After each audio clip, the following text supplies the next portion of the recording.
Hello दोस्तों, आज की इस वीडियो में बात करेंगे कि ब्लॉकचेन टेक्नोलॉजी में बिटकॉइन माइनिंग का क्या कॉन्सेप्ट है और बिटकॉइन वैलेट क्या होता है और किस तरीके से ये चीज़ वर्क करती है और आप किस तरीके से खुद माइनर बन सकते हो, मतलब कि बिटकॉइन माइनिंग कर सकते हो।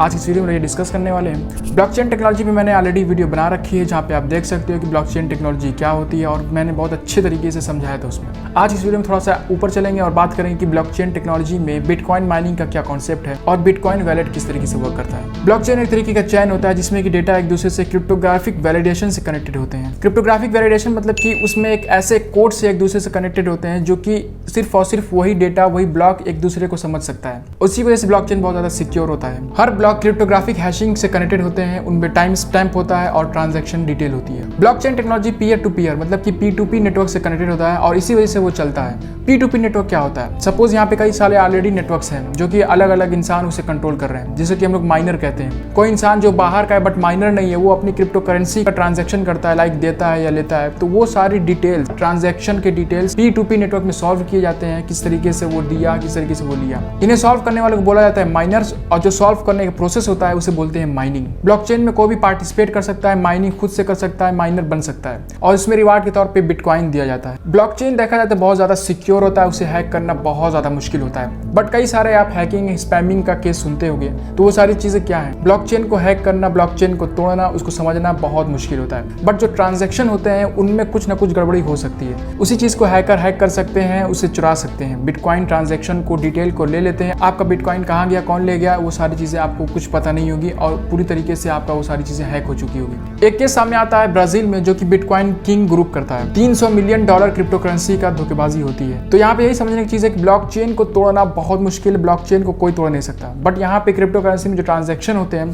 क्रिप्टो करेंसी जो होती हैं, उन्हें वो कोई भी हैक कर सकता है, उन्हें ले सकता है। अब समझते हैं डिटेल में माइनिंग क्या होता है। अगर माइनिंग जनरली समझे तो माइनिंग एक तरीके का प्रोसेस है जहाँ पे आपको एक कॉम्प्लेक्स प्रॉब्लम सॉल्व करना होता है। बिटकॉइन से रिलेटेड जो भी ट्रांजैक्शन होते हैं उनमें एक कॉम्प्लेक्स सब प्रॉब्लम होता है। अगर उसे आप सॉल्व कर लेते हो तो आप एक माइनर कहलाते हो और आप माइनिंग कर रहे हो। उसी प्रोसेस को हम लोग माइनिंग कहते हैं। जब ये ब्लॉकचेन स्टार्ट हुआ था तो उस समय माइनिंग करना बहुत आसान था। कोई भी किसी भी पर्सनल कंप्यूटर में माइनिंग कर सकता था। बहुत छोटे छोटे कॉम्प्लेक्स प्रॉब्लम होते थे, उन्हें सॉल्व करना बहुत आसान होता था, जो कि छोटा मोटा कोई भी सिस्टम सॉल्व कर सकता था। बट जैसे जैसे ब्लॉकचेन बढ़ता है, उसकी प्रॉब्लम सॉल्विंग, उसकी कॉम्प्लेक्सिटी और भी ज़्यादा बढ़ती जाती है, जिसकी वजह से बहुत बड़ा सिस्टम रिक्वायर होता है इस कॉम्प्लेक्स प्रॉब्लम को सॉल्व करने के लिए, जो कि आज के ज़माने में ASIC का यूज़ किया जाता है, application specific integrated circuit chip, जो कि माइनिंग के लिए बेस्ट होता है। एनर्जी कम लेता है और कॉम्प्लेक्स से कॉम्प्लेक्स प्रॉब्लम बहुत कम समय में सॉल्व कर देता है। बट ये डिवाइस बहुत महंगा है, इसका प्राइस $100 से $1000 वेरी कर सकता है। माइनिंग करने के लिए दूसरा रिक्वायरमेंट है बिटकॉइन वैलेट का, जहाँ पे जितनी भी करेंसीज जीतोगे आप रिवार्ड के तौर पे वहाँ पे आप स्टोर कर सकते हो। इसमें एक तरीके का कोड होता है जो कि डिवाइड होता है public code and private code में।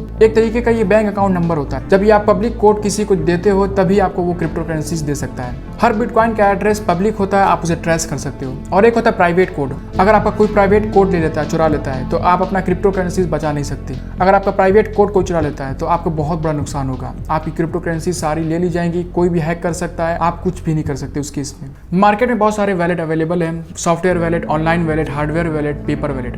बट सबसे बेस्ट सॉफ्टवेयर वैलेट को बताया जाता है, जो कि बहुत सिक्योर है, ईजी टू यूज है। ये तो रहा कि आप माइनिंग किस तरीके से कर सकते हो। माइनिंग करने के लिए जनरली आपको ASIC डिवाइस चाहिए होता है और दूसरा आपको बिटकॉइन वैलेट चाहिए होता है। बट ये क्या पॉसिबल है कि सिर्फ और सिर्फ अकेले हम ASIC मशीन को लेकर के हम माइनिंग कर सकते हैं? तो ये थोड़ा सा इम्पॉसिबल सा होगा, बहुत ज़्यादा मुश्किल काम है, क्योंकि कई सारे ब्लॉकचेन पूल है जहाँ पे बहुत सारे लोग काम कर सकते हैं। तो वहाँ पे आप जाकर के बिटकॉइन पूल को ज्वाइन कर सकते हो और आप माइनिंग कर सकते हो। तो आई होप कि सारी चीज़ें आपको क्लियर हो चुकी होंगी। माइनिंग करना, किस तरीके से माइनिंग करते हैं, माइनर्स कौन होता है। माइनर आप होते हैं जो माइनिंग कर रहे होते हैं। माइनिंग करने के लिए सबसे ज़्यादा दो चीज़ों की जरूरत पड़ती है। सबसे पहला है ASIC device machine and second number पे है बिटकॉइन वैलेट। और भी बहुत सारी चीज़ें हैं जिस पे आपको ध्यान देना पड़ता है, बट ये सबसे ज़्यादा मेजर चीज़ है। आई होप कि ये वीडियो आपको पसंद आई होगी। अगर आपको पसंद आया तो इस चैनल को सब्सक्राइब करना, लाइक करना, दोस्तों के साथ शेयर करना। मिलते हैं अगली वीडियो में, तब तक के लिए ऑल द वेरी बेस्ट।